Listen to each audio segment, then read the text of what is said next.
Olá, Marina. Oi, Gustavo.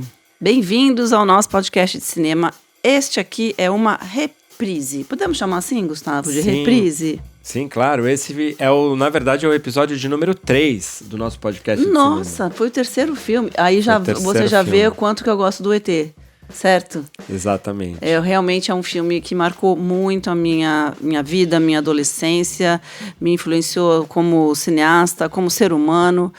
E foi o terceiro que a gente gravou na história do nosso podcast de cinema, né? Na temporada que a gente fez na pandemia, certo? Exatamente. Na época que a gente ainda não filmava, então por isso é um episódio só de áudio. E talvez ele tenha alguma coisa aí que vocês sintam como antiga, algum certo anacronismo, mas é porque de fato é um episódio antigo. A gente gravou em 2021? 2020. 2020. Então é isso, gente. Então curtam aí o episódio sobre ET, que a gente está relançando por causa do Dia D, do Disclosure Day, que é o filme mais recente do Steven Spielberg.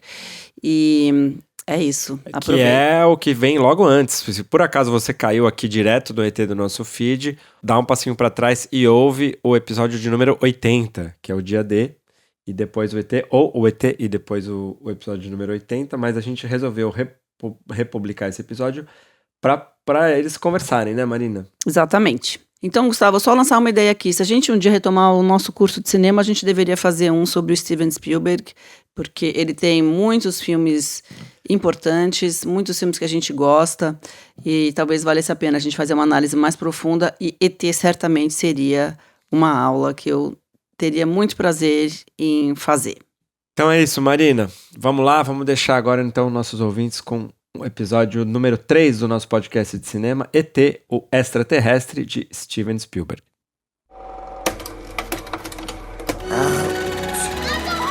E.T. he never had any hair. E.T. phone home. Oi, eu sou Marina Persson.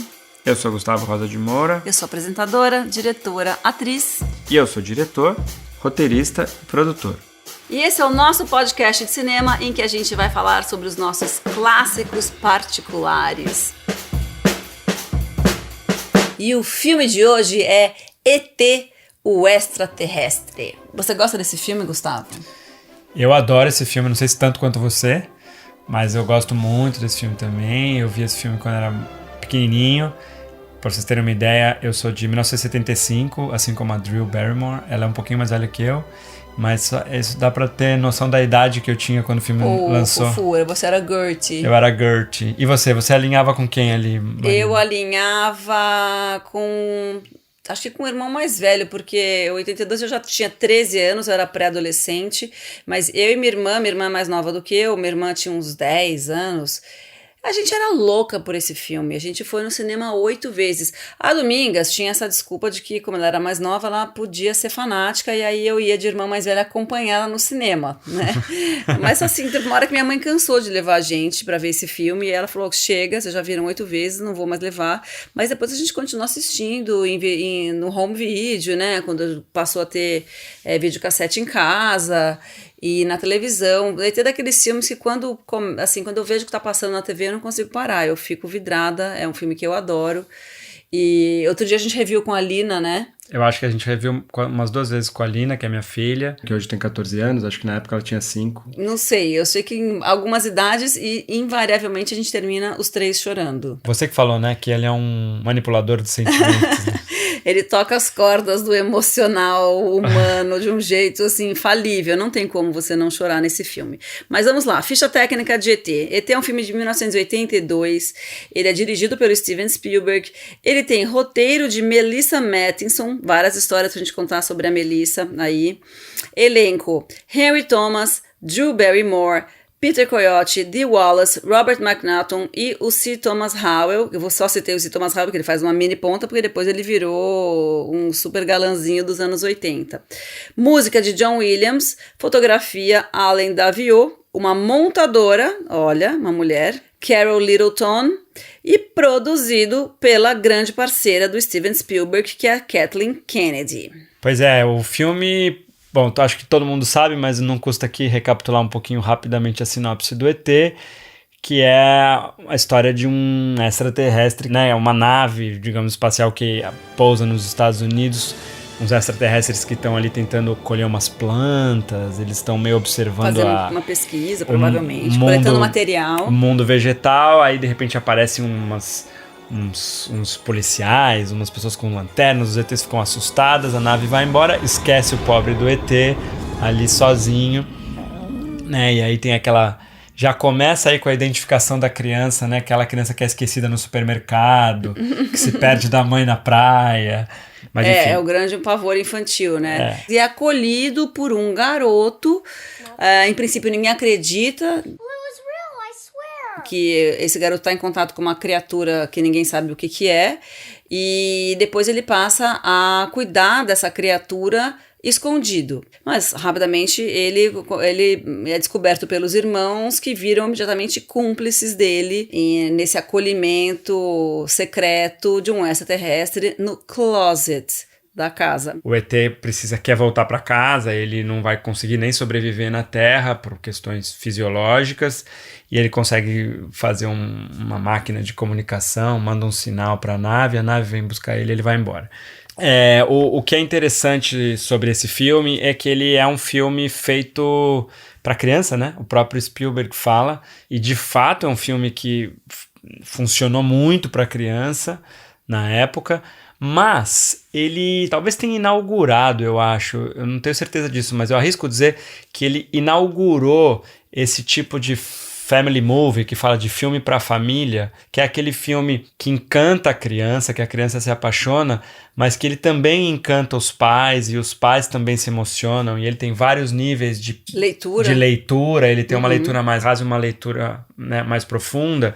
Eu acho que se você for olhar esses roteiros hoje em dia que a gente elogia tanto da Pixar, que tem essa mistura entre feel good, aventura, emoção e uma certa densidade temática, acho que começou ali com o ET, que foi um êxito absurdo, né? Um absurdo, uma coisa inédita, ninguém esperava, porque era um filme praticamente, quer dizer, eles dizem que foi de baixo orçamento, não para os padrões brasileiros, mas talvez para os americanos da época. Foi um filme relativamente de um orçamento médio, eu diria, mas que tinha essa característica de trazer um extraterrestre de forma individual, né? Os extraterrestres eram sempre vistos assim como em grupo, e na maior parte das vezes como agressivos, né? Como seres que vêm atacar a Terra ou abduzir as pessoas. Eu acho que o primeiro filme que talvez tenha sido assim mais legal com os ETs foi o outro filme do Spielberg, logo anterior, né? Que foi o Contatos Imediatos de Terceiro Grau. Eu não sei se é o primeiro que tem essa visão, assim, que você está falando do extraterrestre. A gente também não chegou a pesquisar, mas assim... eu não sou especialista em filmes de extraterrestre. Mas é muito importante dizer, tem vários temas que aparecem no ET e que já estão lá plantados no Contatos Imediatos, né? A coisa da criança, a questão dessa relação meio dessas cidades suburbanas americanas com esses objetos espaciais que vêm, e muito sobre a comunicação, né? Desses ETs que vêm para a Terra. O Spielberg fala, né, que ele gosta dessa ideia de que se alienígenas fizessem todo o esforço necessário para vir para a Terra, não seria para vir fazer uma guerra e matar pessoas. Exato. Seria muito mais para fazer contato, para tentar se comunicar, para tentar observar e tal. E isso tá no Contatos Imediatos e tá no ET. A diferença é que eu acho que no Contatos Imediatos, os alienígenas, eles aparecem muito no finalzinho, eles não são personagens, né? Os personagens são todos os humanos em relação ao que acontece com os humanos diante daquela visita. E no ET ele dá um passo além, porque o ET é um super personagem, né? Ele cria Exato. Ele isolou tem até um extraterrestre. Tem até essa história de quando ele estava fazendo a concepção toda do filme, que ele procurou um cara que era um super especialista em fazer design, né, de extraterrestres para cinema, e o cara tinha muitos personagens incríveis e tal, mas aí o Spielberg fala, não, mas eu não precisava de tantos personagens incríveis, eu queria um um que fosse realmente especial. E ele usa essa palavra, especial. E tanto que não deu certo fazer com esse cara, ele depois, enfim, ele continuou procurando até chegar no tal do Carlo Rambaldi, que foi quem finalmente conseguiu construir um ET junto com o Spielberg, que o Spielberg realmente gostou. E aí esse ET tem algumas características, vamos falar delas? Primeira coisa é um pouco essa, ele é apresentado como uma criatura dócil, pacífica e que está na Terra colhendo plantinhas. E fica tão fascinado e distraído que ele é deixado para trás porque ele não se liga que que tá na hora de ir para casa, na hora que a nave tem que partir correndo. Mas porque isso eu acho que a razão disso é porque, diferentemente do Contatos Imediatos, eu acho que no ET o Spielberg foi atrás de uma coisa muito mais fabular da infância dele. Ele fala isso, né?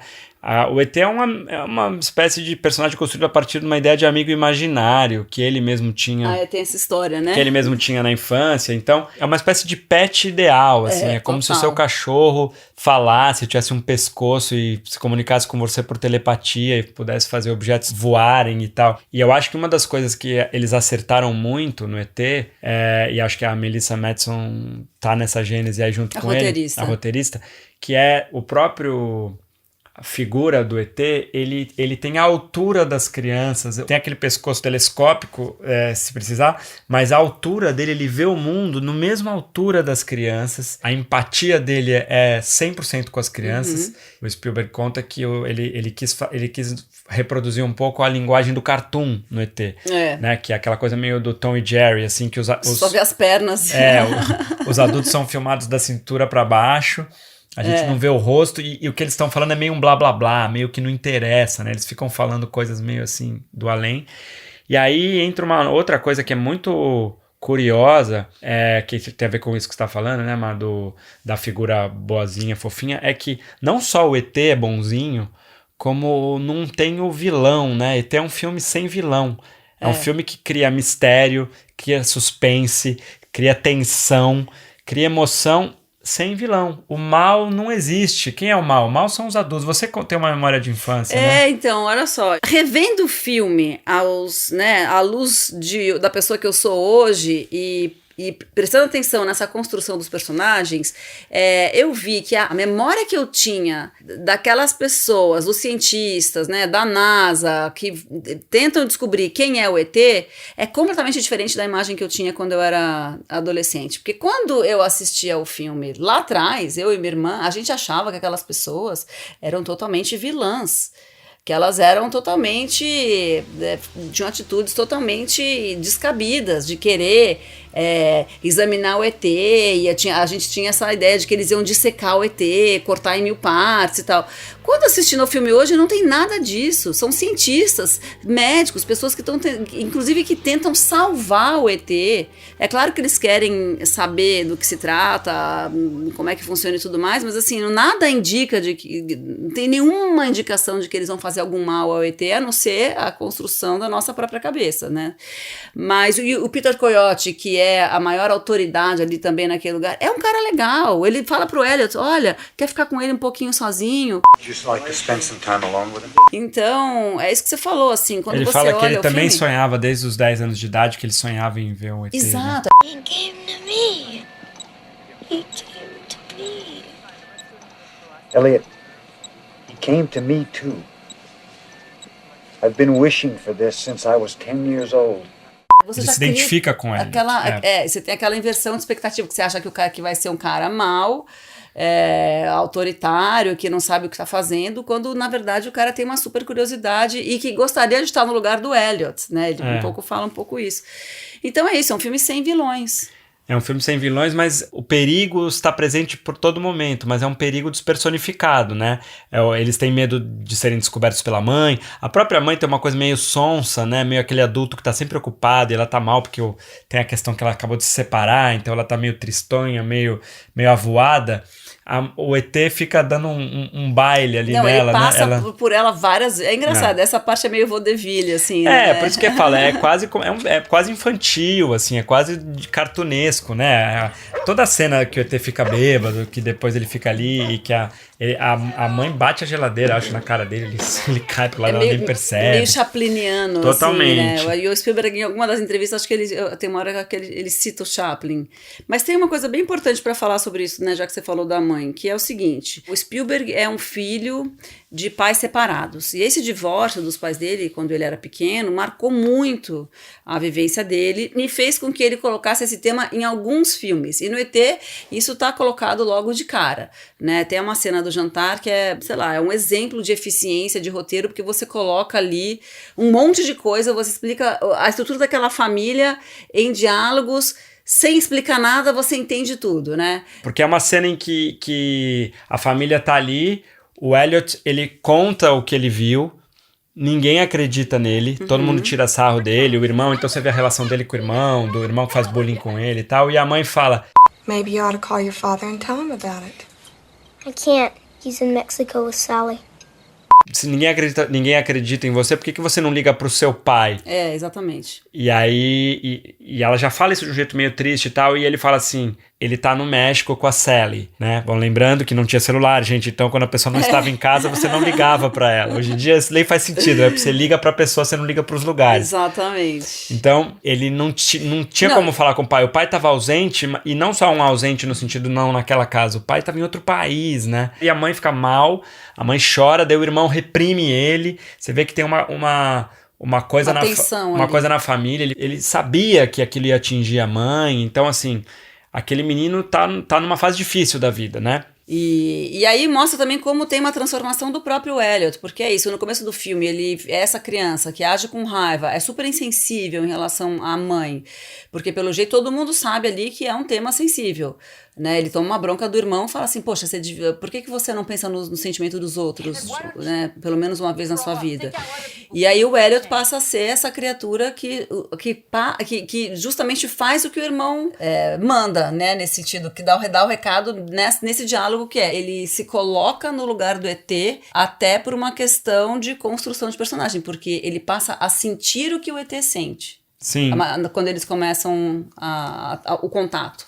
E no final, né, o ET tem aquela coisa quase que como se ele tivesse a chance de ir com o ET e ele tá ali, ele olha pra mãe, fica e tal. Tem até no making of o Spielberg, é bonitinho isso, pra vocês quiserem procurar na internet, tem o Spielberg dirigindo o ator, o Henry Thomas, sobre como fazer a cena final, e ele fala justamente sobre essa coisa de ver a família e tal.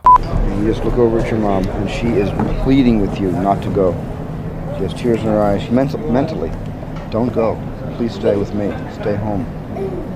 And that you just turn back to E.T. and you don't have to say no, I can't. Don't have to verbalize it. Just shake your head and make E.T. know that you can't go with him.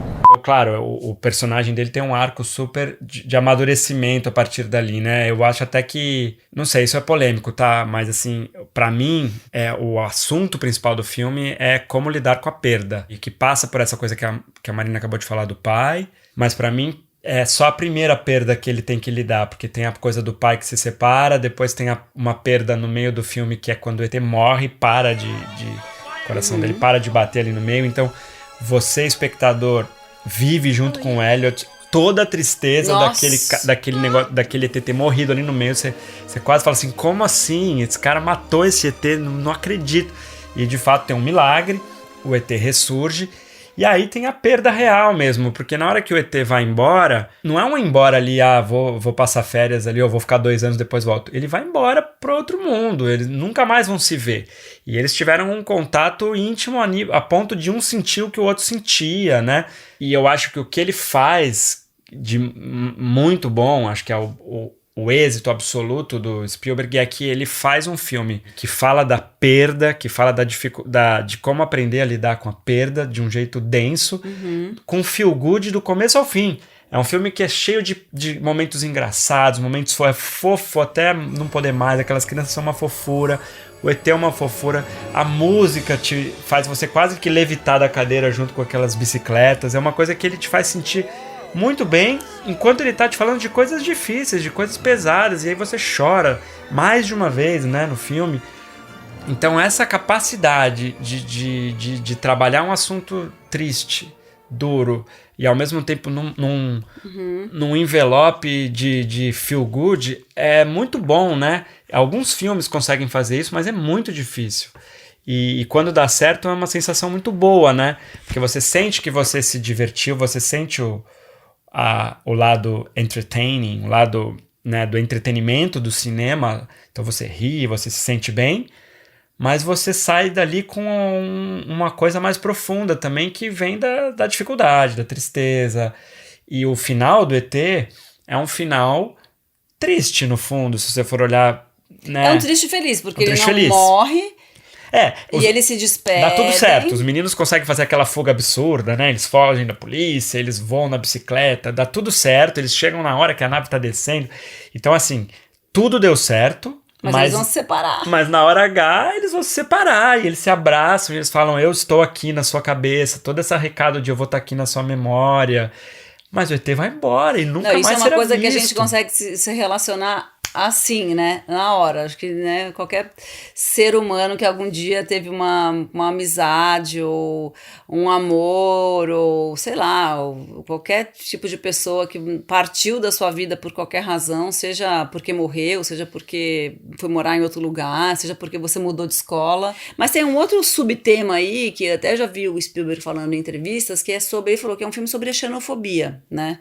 Sobre como você conhecer o estranho, e em princípio você pode ter medo, porque o ET, ele causa curiosidade, medo, tudo ao mesmo tempo, né? Ele é muito estranho, ele é muito diferente do Elliot, e no entanto você vê que a construção toda do começo do filme é isso, assim, você vê uma bela amizade acontecer, né?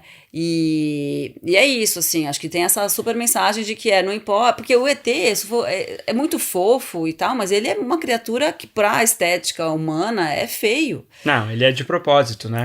Porque... Ele foi feito como uma coisa meio enrugada, meio... ele deve ter, sei lá, 10 milhões de anos, é uma criatura anciã das galáxias e tal, mas ele, de fato, assim, agora o que faz ele ser... simpático, né, e causar, assim, são os olhos, né, o Spielberg falou que ele ficou muito tempo trabalhando nos olhos daquela criatura, que ele nunca ficava feliz, que ele foi procurar uma pessoa que era super especialista em fazer olhos de vidro, porque ele de fato queria pupila que dilatasse, né, e se contraísse, que tivesse que parecesse de fato um olho muito parecido, assemelhado com o olho humano, né, diferente inclusive de outros ETs aí, que o próprio Spielberg dirigiu, ou do, sei lá, o Star Wars, enfim, os olhos são um ponto de contato muito forte para o humano, né? Ele fala que ele queria que fosse uma mistura de Albert Einstein com Ernest Hemingway e Carl Sandburg, né? Eles pregaram olhos dessas pessoas, são todas pessoas mais velhas, são pessoas vividas, são as velhinhas, né? Anciões, sábios. Mas segundo o Spielberg, tinha uma doçura nos olhos e até uma certa tristeza, né? Uma serenidade, talvez. E aí ele pega esse olho e amplia, né? Porque daí você vê esse olho, em todo plano que tem do ET, tá aquele olhão, assim... E tem uma doçura, tem uma coisa meio da sabedoria, né? Eu não sei também, um pouco do Yoda, né? Em algum lugar, eu acho que muito velho, muito... pode ser. E a coisa um pouco zen, o ET tem essa coisa, parece que é um sábio, né? Parece que é Ele transmite paz, aquela calma. E tem uma outra coisa que é muito fundamental para isso, que o Spielberg foi muito cuidadoso, que ele queria que os movimentos do ET... Vamos lembrar que a gente está em 82, né? Então você não tinha nem robôs físicos muito sofisticados e não tinha nenhum tipo de efeito digital por computador.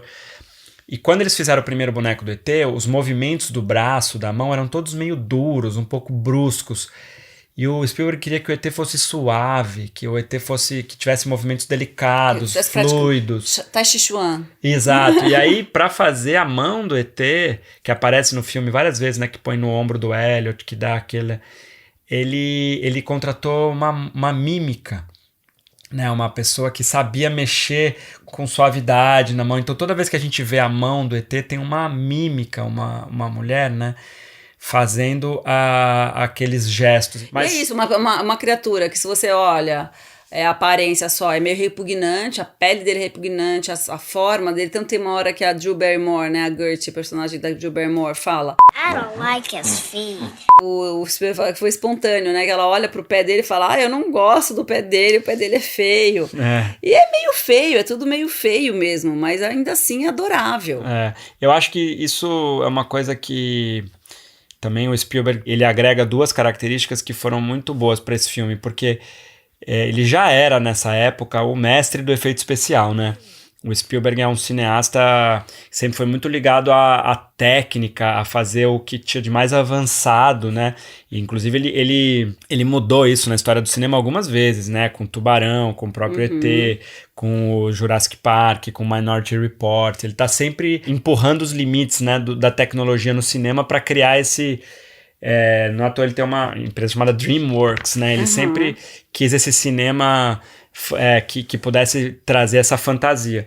Mas toda essa habilidade que ele tem como técnica e tudo não impede ele de ter tido essa delicadeza para lidar com sentimentos e a delicadeza que ele teve para lidar com as crianças no filme, né? Uma coisa super importante do ET é que o Spielberg sempre fazia storyboards, assim, à la Hitchcock também. Super preciso. Preciso, ele desenhava tudo antes, ele queria fazer tudo milimétrico para poder chegar e dar certo depois com os efeitos especiais e tal. E no ET ele abriu mão disso, porque ele queria estar aberto para as crianças. E você vê no making of, nos materiais que tem disponíveis na internet, ele era muito próximo das crianças, ele ia lá, ele falava, ele deixava as crianças soltas, ele fez uma coisa dificílima, que ele filmou na ordem praticamente. Tudo que ele pôde fazer na ordem, ele fez na ordem. Para poder facilitar. Que, para quem não sabe, cinema é um caos quando você filma, porque por uma questão econômica, de lógica, para você poder aproveitar as locações, poder aproveitar os atores, enfim, você filma tudo fora de ordem. Outras razões. Por mil razões. Você filma tudo fora de ordem, então é um quebra-cabeça desgraçado pro ator e pro próprio diretor. É difícil você saber onde que aquele personagem tá emocionalmente, porque às vezes ele tem que sofrer por uma coisa que ele nem viveu, ele tem que pensar numa cena que ele não fez. Enfim, isso é a coisa mais comum no cinema e ainda mais em Hollywood. E nesse filme o Spielberg batalhou para que fosse feito na ordem, para que as crianças fossem se afeiçoando ao ET. O Elliot fosse se afeiçoando e deixou para filmar a cena da despedida como a última cena, né? Ele tentava fazer com que os técnicos que ficam mexendo o ET, que eram 12, né, para fazer os movimentos do ET, ficassem mais discreto possível para as crianças acreditarem naquele ser. E ele teve uma delicadeza muito grande para dirigir as crianças. Teve uma coisa, essa coisa com as crianças é muito importante também dizer do papel da Melissa Mathison, né? Vamos falar da roteirista. Sim. Bom, essa roteirista é uma mulher, né? O Spielberg trabalhou com algumas mulheres nesse filme, ele se cercou de várias mulheres, né? A produtora executiva dele, que depois virou grande parceira, sócia e tal, que é a Kathleen Kennedy, foi a produtora do filme. Para escrever o roteiro, ele chamou a Melissa Mathison, que na época era namorada do Harrison Ford e tinha ido visitar o Harrison Ford na Tunísia, eles estavam filmando Os Caçadores da Arca Perdida. E aí, quando ele soube que ela estava lá, ele falou, nossa, a Melissa fez aquele roteiro que eu gostei muito, daquele filme O Corcel Negro. Será que eu consigo convencê-la a fazer pelo menos uma primeira versão deste filme, que eu tô com essa ideia na minha cabeça e tal.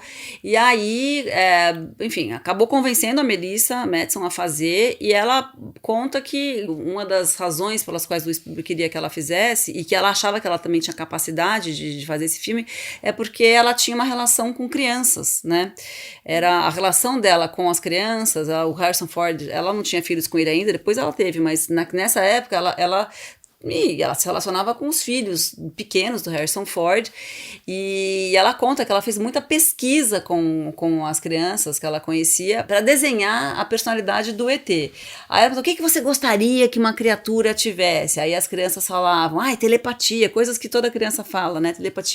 Telepatia, que pudesse mover coisas, que fizesse... Com pensamento, né? Com pensamento, que pudesse voar, esse tipo de coisa, mas aí tinha uma característica que é o que faz é isso, que faz o ET ser realmente muito especial e ajuda nessa construção, assim, dessa empatia, dessa simpatia que a gente tem por ele, que é o fato dele curar, dele conseguir curar. Não curar o mal do mundo, nada disso. Curar, assim, um machucado, aquela coisinha que fica doendo, né? E pra criança é muito fofo você pensar isso. Pra criança é importante, assim, aquele joelho que ficou ralado, aquele cortinho que abriu, fica incomodando.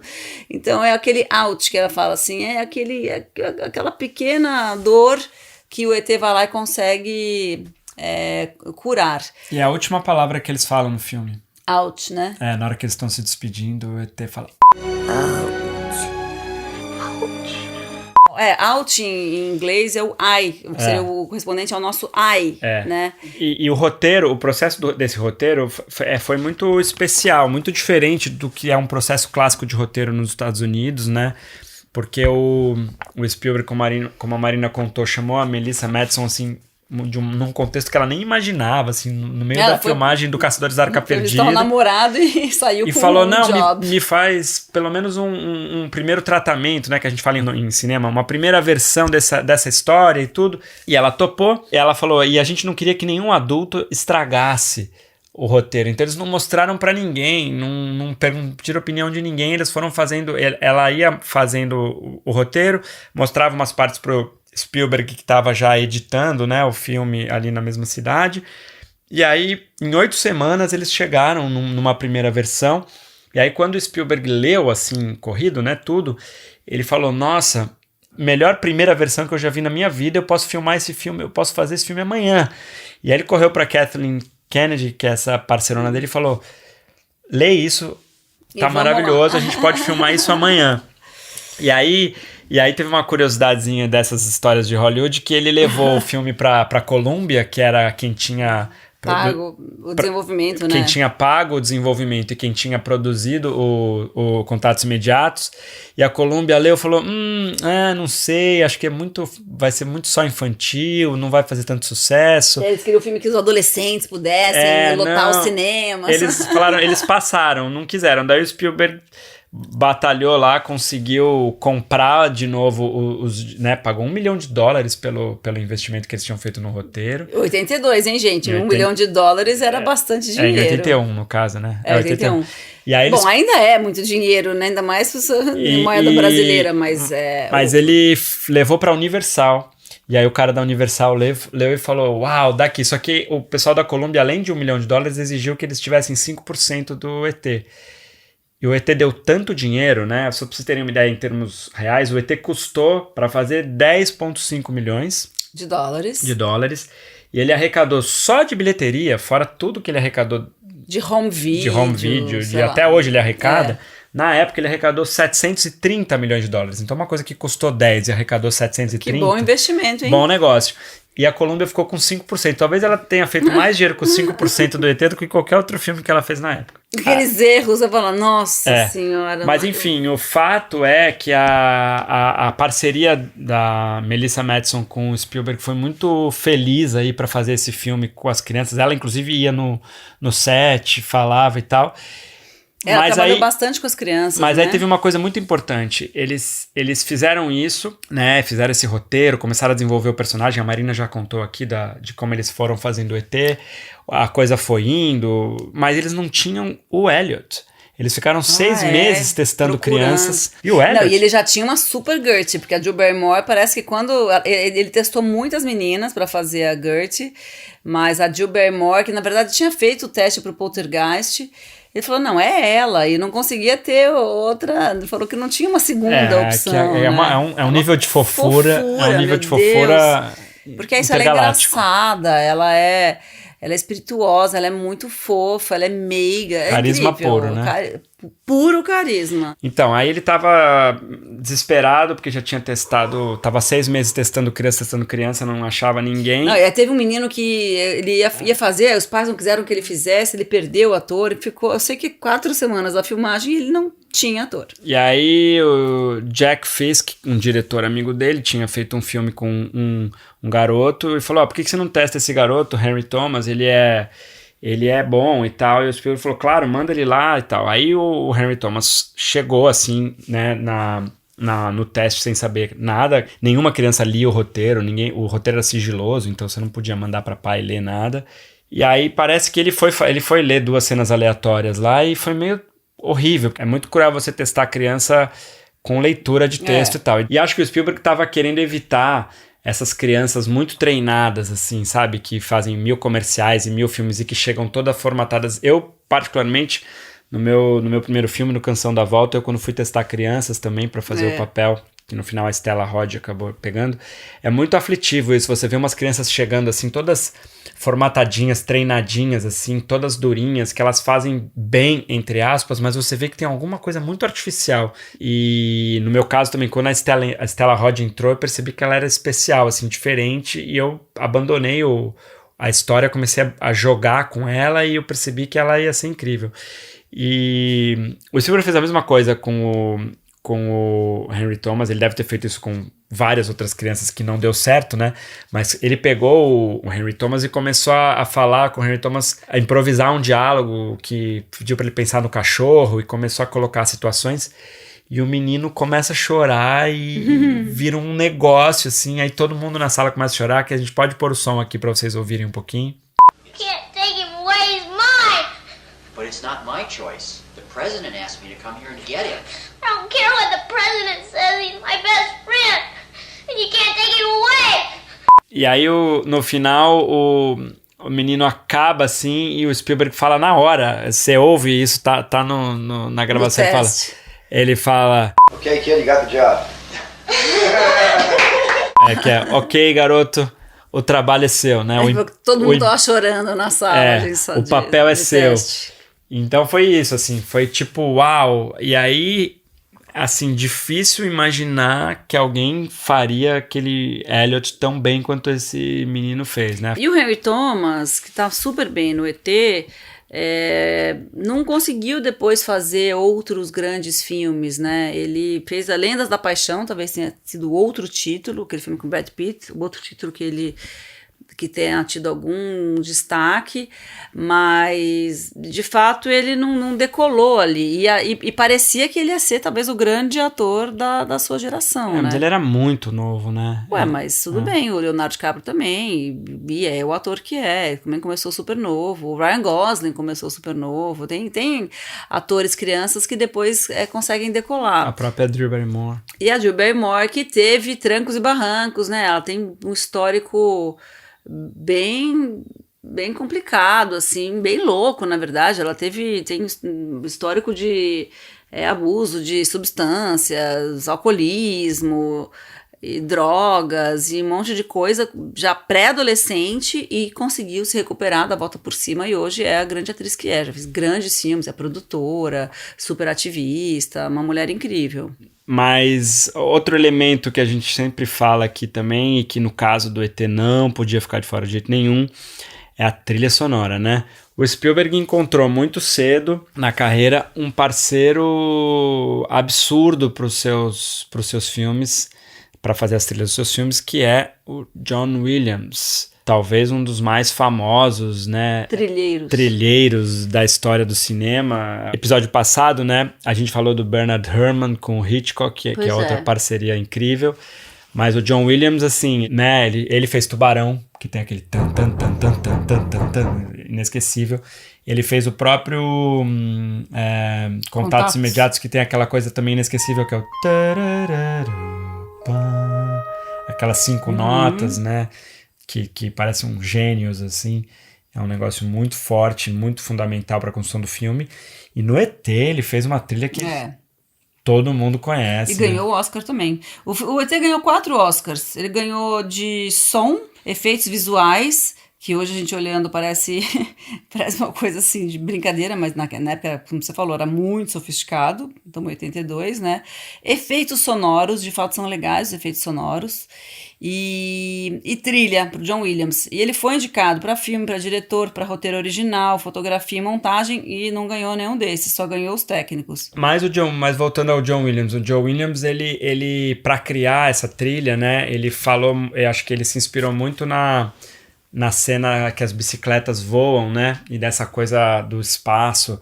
E ele criou essa música que vai aumentando os intervalos, né?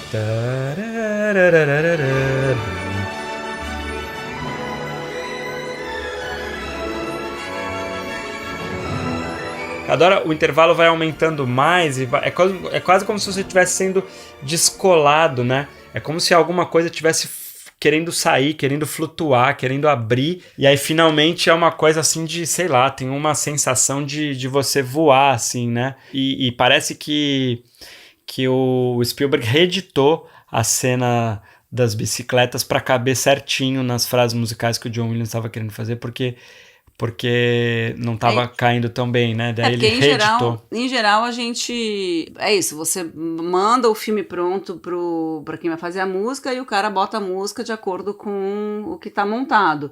Nesse caso, ele fez o contrário, né? Ele mandou uma versão, o John Williams pediu para mudar e ele voltou e refez a edição. Aí é uma parceria que depois também rendeu muitos outros sucessos aí, muitas trilhas absolutamente memoráveis. Bom, acho que uma última coisa que a gente pode pontuar aqui sobre o ET também é que, apesar de estar lá no início da década de 80, ele já traz alguns temas que hoje em dia são super importantes, né?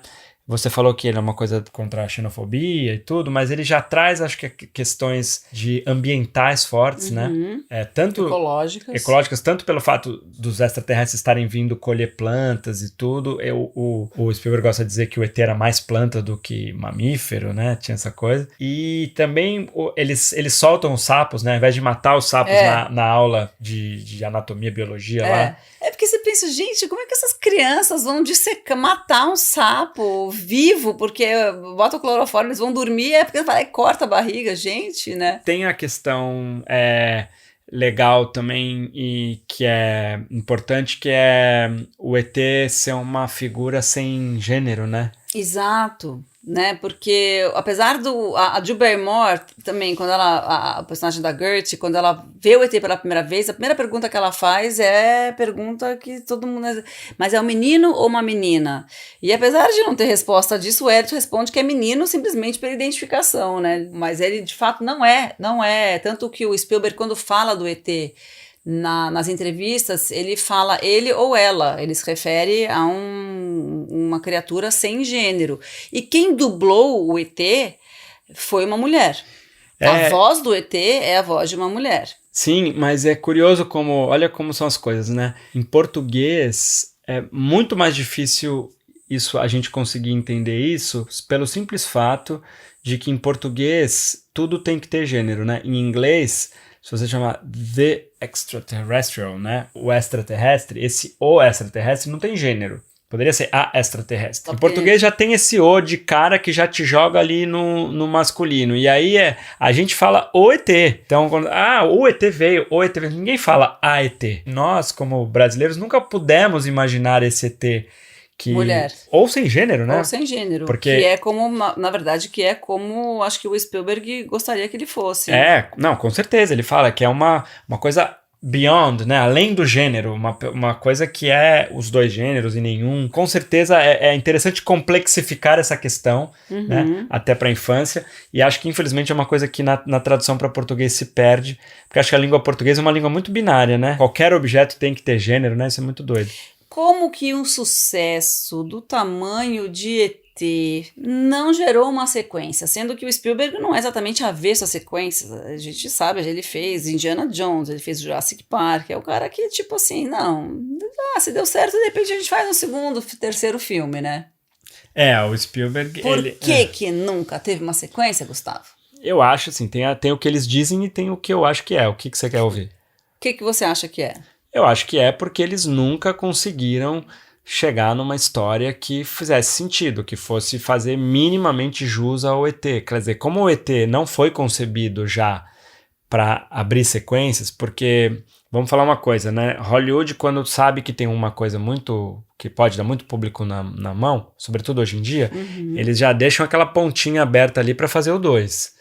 Né? Você apresenta o projeto para filme 1, 2 e 3. Já tem o rabicho. Vamos investir só se a gente puder faturar com o segundo filme. Já tem o rabicho. ET não foi pensado assim. ET não foi pensado como franquia, sabe? Não foi pensado como trilogia, tetralogia, como nada disso. ET foi pensado como uma coisa com começo, meio e fim. É muito pessoal do Spielberg. É um projeto que ele fala que é muito pessoal. as questões todas que ele queria trabalhar tá ali, e acho que o sucesso foi tamanho, o êxito daquilo ali foi tão grande, deu tão certo, que fazer um segundo podia só piorar, né? Manchar um pouco essa coisa que no final é tão boa. E aí acho que vem a sabedoria dele, do Spielberg mesmo, né? De olhar e falar, não, isso aqui não tem dinheiro que vale a pena, entendeu? Por mais que fossem pagar pra ele um caminhão de dinheiro pra ele fazer o ET 2. Não tá precisando de dinheiro também, né? Ah, não, o Spielberg não precisa de dinheiro desde o Tubarão. Desde o Tubarão. Eu acho que é isso. Ele falou que ele não ia conseguir fazer uma coisa que fosse melhor que este filme e que um segundo filme, uma sequência, podia, na verdade, inclusive estragar a experiência do primeiro, porque de fato o ET é muito perfeito, né? É um filme que marcou nosso imaginário de uma forma indelével, assim, né? Então, claro que você quer ver o Elliot e reencontrar o ET, mas é besta, porque cada um tem a sua continuidade na cabeça e é bom que as pessoas exercitem sua própria imaginação. Sim, nem tudo precisa continuar. O ET foi embora e é isso aí, a vida que segue.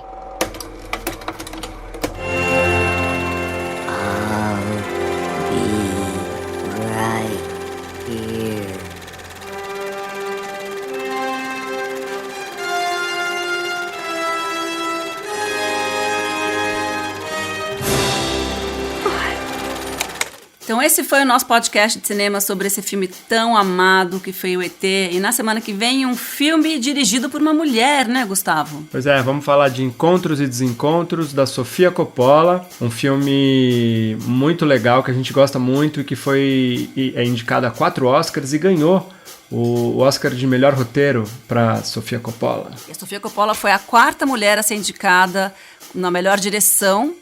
Um fato histórico, mas a gente vai falar sobre isso na semana que vem. Pois é, e a gente queria aproveitar para convidar vocês para interagir com a gente nas nossas redes sociais. A gente criou um Instagram. Temos um Instagram chamado NP de Cinema. @NP de Cinema, em que a gente vai publicar fotos, curiosidades, coisas que não dá pra gente mostrar aqui no podcast, porque a gente só tem som. E também... A gente tem um Twitter também, né?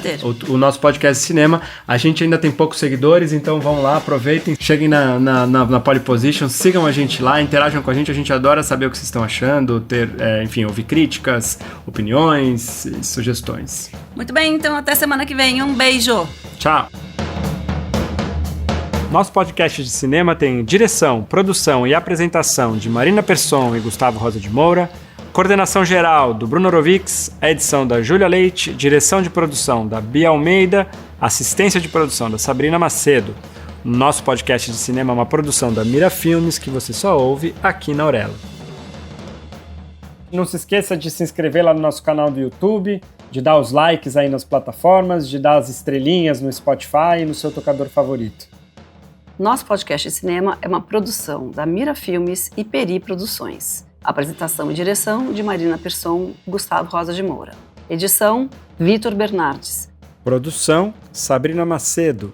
Edição dos cortes, João Pedro de Aragão. Assistência de produção e parcerias, Léo Tony Costa.